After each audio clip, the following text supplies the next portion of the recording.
go into your bedroom and shut the door. You are now experiencing a luxury that for 99% of human history did not exist.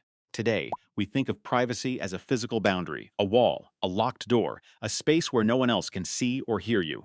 But for thousands of years, walls didn't separate you from other people. They trapped you inside with them. For the vast majority of our history, humans lived in single-room dwellings. In medieval Europe, this was called a hall house. You, your parents, your children, your extended family, and likely a few cows or sheep to generate body heat in the winter, all lived, ate, worked, and slept in one open space. There were no partitions. There were no secret corners. So, if everyone was always in the same room, how did anyone ever get a moment alone? You might assume that rich people had it figured out. If you had a castle or a manor, you had multiple rooms. That must mean privacy, right? Wrong. In fact, wealthy people often had less privacy than peasants. Before the 17th century, grand houses were built using a layout called the enfilade. This meant that rooms were connected in a chain, like cars on a passenger train. There were no hallways. If you wanted to get from room A to room C, you had to walk directly through room B. Imagine your current bedroom. Now imagine that the only way to the kitchen is for your roommates, your family, and the delivery guy to walk directly through your bedroom. While you are sleeping, this was daily life for royalty.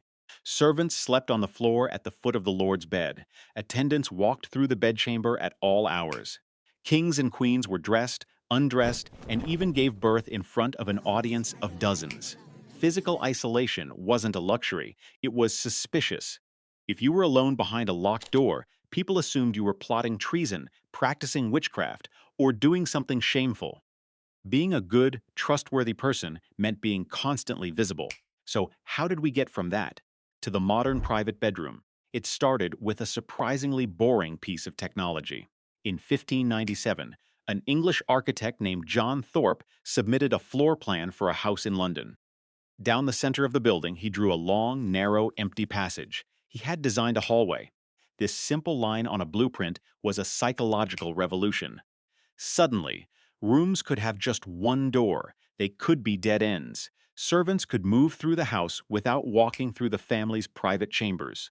For the first time, you could be inside a house and completely unseen. But hallways took centuries to become normal for everyday people. In the meantime, humans had to invent entirely different, entirely bizarre ways to hide from each other.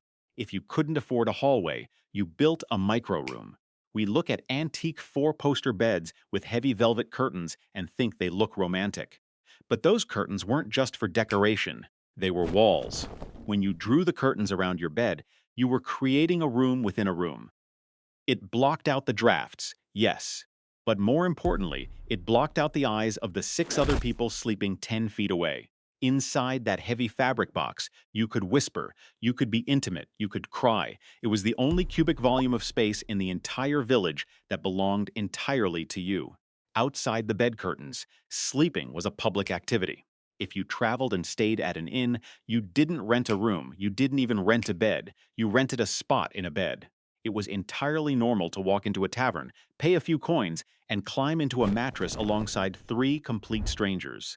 The famous 17th century diarist Samuel Pepys frequently recorded sharing beds with travelers, casually noting if his bedmate snored too loudly or had a lingering cough.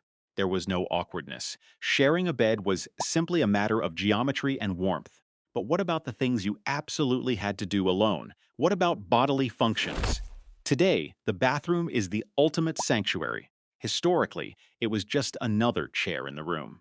People kept clay chamber pots in the corner of the hall or under the bed. When you needed to go, you went. If you were having a conversation with a guest, you didn't leave the room. You simply pulled out the pot, did your business, and kept talking. This reveals the most fascinating secret of human history. Privacy wasn't a place, it was a behavior. Historians and anthropologists call it tactical blindness. When you live in a world with no walls, you survive by building invisible ones. If someone was using a chamber pot, you simply pretended not to see them. If two people were whispering in the corner, you pretended to be deaf. Privacy was a social contract. It was the polite agreement to temporarily erase someone from your reality. If you didn't acknowledge it, it didn't happen. This required immense mental discipline. Think about how exhausting it is to ignore someone having a loud phone call on a modern bus. Now imagine doing that 24 hours a day for your entire life with your entire family. Because indoor spaces were so intensely public, the concept of inside and outside was completely flipped. Today, if you want to be alone, you go inside your house. Historically, if you wanted to be alone, you had to go outside.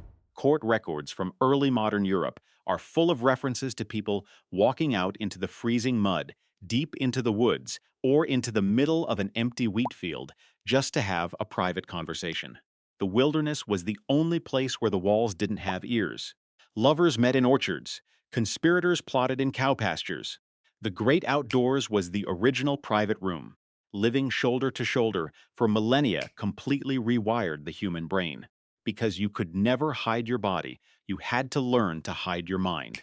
Sociologists argue that the modern concept of manners, keeping a straight face, chewing with your mouth closed, hiding your extreme emotions, was invented as a survival mechanism for crowded living. You couldn't control who was looking at you, but you could control what they saw. You built a fortress out of etiquette. Your face became the locked door. It took hundreds of years for architecture to catch up to our desire for solitude. We built hallways, we built separate bedrooms, we moved the plumbing indoors and put a lock on the bathroom door. We finally got the physical privacy our ancestors could only dream of. But there is a strange irony to our modern victory. We spent 10,000 years trying to build walls thick enough to keep everyone else out. And now that we finally have our private rooms, what do? We sit alone behind our locked doors, staring into glowing screens, desperate to broadcast our thoughts, our faces, and our daily lives back to a crowded world. We got the privacy we wanted, but maybe we forgot how to be alone.